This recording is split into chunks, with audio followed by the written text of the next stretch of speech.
mudane rayaale xaamud oo dhowaan garab ka mid a onalf ay u doorteen kusiisimaha ururka ayaa sheegay inay diyaar u yihiin ka qaybgalka doorashooyinka. mudane rayaale oo shir jaraa'id ku qabtay magaalada jigjiga ayaa intaasi ku daray in xulashada xubnaha musharaxiinta ururka 11 gobol ay gabagabo marayso islamarkaasina ay ololaha doorashooyinka ka bilaabi doonaan guud ahaanba deegaanka oo dhan. sida aad la wada socotaan waxaa iminka lagu jiraa u diyaargarowgii doorashooyinka ka dhici doona dalkan Itoobiya bisha 6 oo ah doorashadii 6 iyo ururka ONLF sida ugu diyaar garoobay sida uu maxaan ku radaa musharaxiintiisii iyo maxaan ku radaa hawshii oo dhan ugu diyaar garoobay ugu jiro oo iminka gabagaba runtii baraysa iyo sida aan diyaarka anuguna inaan doorashadaas aan ka qayb galno waliba qayb libaax aan ka qaadano. sidoo kale waxa uu carabka ku dhuftay inuu ku kalsoon yahay codka shacabka deegaanka wuxuuna sheegay in doorashadani ay ka duwan tahay doorashooyinkii hore ee dalka ka dhici jiray ee xeryaha ciidamada lagu qaban jiray islamarkaasina ay noqoto mid xor iyo xalaal ah. annagoo ku kalsoon codka bulshadayada iyo shacabkayagaba waxaan rajaynaynaa doorashada inay noqon doonto doorasho ka duwan doorashooyinkii hore ee xerooyinka ciidamada iyo aqalada hoose lagu buuxin jiray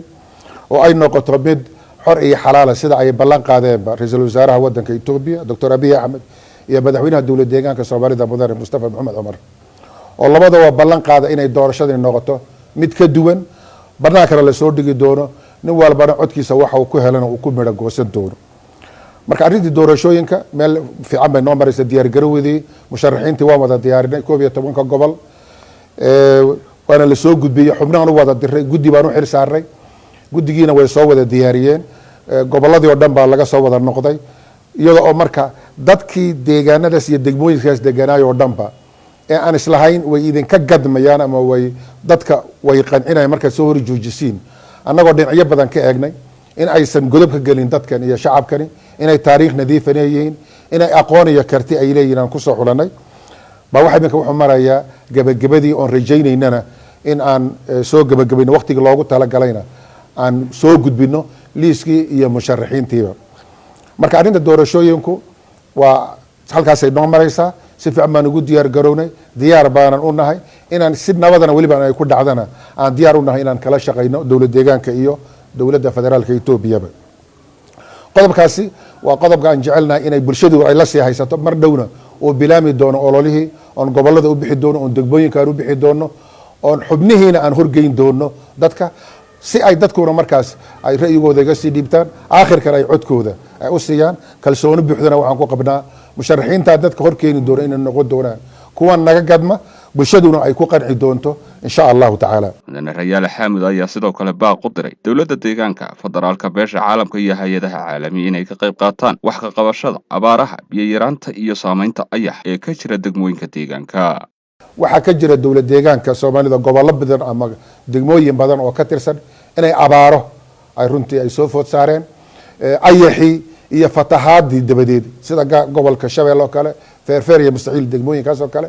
oo ay fatahaadii webiga iyo ayaxi bay isku biireen oo runtii dhibaatooyin badan oo biyo la'aan ay ka jiraan gobolka Afdheer sidoo kale galbeedka City sidoo kale iyo gobollo badanba inay ka jiraan abaarooyin maxaan ku radaa weliba biyo la'aan ay ka taagan tahay oo ugu baaqayna hooyooyinka hay'adaha caalamiga ah iyo dowladda federaalka iyo dowlad deegaankaba in si degdeg ah loogu gurmado dadkaasi biyo iyo baadba la gaadhsiiyo oo taakulayntii u baahnaayeen in gacan laga siiyo. taasina waa ta abaaraha iyo baaqan halkan aan ka tabinayo oo u gudbinayo dowladda federaalka hay'adaha caalamiga iyo dowlad deegaanka Soomaalidaba. waxa aan anagu sida markii hore ballan qaadnay aan diyaaruna inaan kala shaqeyno dowladda federaalka iyo dowlad deegaankaba dhinaca nabadgelyada oon runtii culays saarayno nabadgelyo la'aan waxa ma soconayaan dalkani wuxuu soo maray dhibaatooyin badan wuxuu soo maray xasuuqyo badan wuxuu soo maray rafaad badan marka intaas ku filan in wixii maanta ka dambeeyo sidii aan nabadgelyo dadkan ay ugu wada noolaan lahaayeen aan uga shaqayn lahayn shacabka Soomaaliyeedna sidii ay si walaaltinimo leh ay ugu wada noolaan lahaayeenna waa qodobka aan kuna baaqayno shacabkan aan ugu baaqayno inuu nabadgelyadiisa inuu ilaalsado inuu hay'adaha ay khuseysana oo gacan ka siiyo anaguna ONLF ahaan inaan roolka yaga aan guda doono oon kala shaqayn doono dowlad deegaanka iyo dowladda federaalkaba. qodobka ugu dambeeya ama fariinta ugu dambeeya raba inaan xuso waxweeyaan bishii la soo dhaafay February waxay noogu qoran tahay bog madow haddii aan nahay reer Jooxo haddii aan nahay shacabka dowlad deegaanka Soomaalida waa bishii sida gaarkaana noo xasuuqay, waa bil ka duwan, waa bil madow. sida awgeed baan waxaan ka soo gudubnay xuskii iyo xusuusintii iyo shirarkii aan ku xusaynay xasuuqii dadkaasi loo geystay, xasuuqaas oo u geysteen kooxdii yarida dhiigyacabkeeda TPLF iyo kuwii gacanta siinayay. laakiin ilaa imika waxaanan sharciga la horkeenin kuwii xasuuqaa geystay oo weliba dhulka iska daashoonaya, kuwii loo geystana ay weli ay nabaradii ay dhulka ay la jeefaan. taasoo halkan ugu baaqayo dowlad deegaanka Soomaalida iyo dowladda federaalkuba in ay sharciga u soo dhaweyso dadkii gabadh falladaas sameeyay.